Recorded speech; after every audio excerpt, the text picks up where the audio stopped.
Once a candidate is selected and meets all requirements, it's time to start negotiating. Before a written offer is made, the amount of compensation should be discussed and agreed upon by the employer and the candidate. The candidate is explained the base pay amount of the offer as well as any other key benefits, and the candidate either accepts or provides a counteroffer. Other points of negotiation can include items such as hours of work, frequency of shift changes, work location assignments, travel requirements, or even stock awards. Once the position details are agreed upon, an offer letter would be created. The offer letter will detail the compensation, start date, job title, organization, as well as immediate supervisor. This provides a summary of important aspects of the job. This is used to formally offer a position to a candidate and provide important information. Somewhat uncommon in the United States are employment contracts. With a written employment contract, parties are free to negotiate and set the terms and condition of their relationship, so long as none of the provisions violate any federal, state, or local law, rules, or regulations governing the employment relationship. The employment contract is an agreement between an employer and an employee that explains the employment relationship. This is not the same as an offer letter. It's important to be familiar with contract exceptions. If a written contract exists, employees may be disciplined or terminated only if in accordance with the contract conditions. This means that managers and HR professionals must be careful not to create a contract exception, even if implied. An example of an implied contract could be an email between a manager and employee that states, "Keep up the good work, and you'll be sure to have a career here for another 20 years.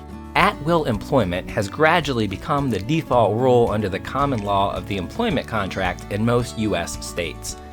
With the exception of a few states, most follow the employment at-will doctrine. At-will means that an employer can terminate an employee at any time for any reason except one that is otherwise illegal or for no reason without incurring legal liability. Likewise, an employee is free to leave a job at any time for any or no reason with no adverse legal consequences. This leaves the employer free to discharge individuals for good cause or bad cause, or possibly even no cause at all. The good faith covenant specifies the implied good faith in dealing. This means that an employer owes an employee a duty to act in good faith and to deal fairly with them. The employer must act honestly, fairly, and in good faith with dealing with their employees, and vice versa. Under this premise, an employee disclosing proprietary trade secrets may not be acting in good faith. Public policy exceptions also exist. Courts in various jurisdictions have recognized that an employee should not be terminated for exercising rights under other laws that were enacted to protect the employee. Under the public policy exemption, employees cannot be fired for complying with public policy or for refusing to break the law for their employer. An employee is protected from losing their job if they disobey an employer by not doing an illegal or immoral act. Affirmative action is a policy that came to prominence in the United States in the 1960s as a way to promote equal opportunity across various segments of society in accordance with the Civil Rights Act of 1964.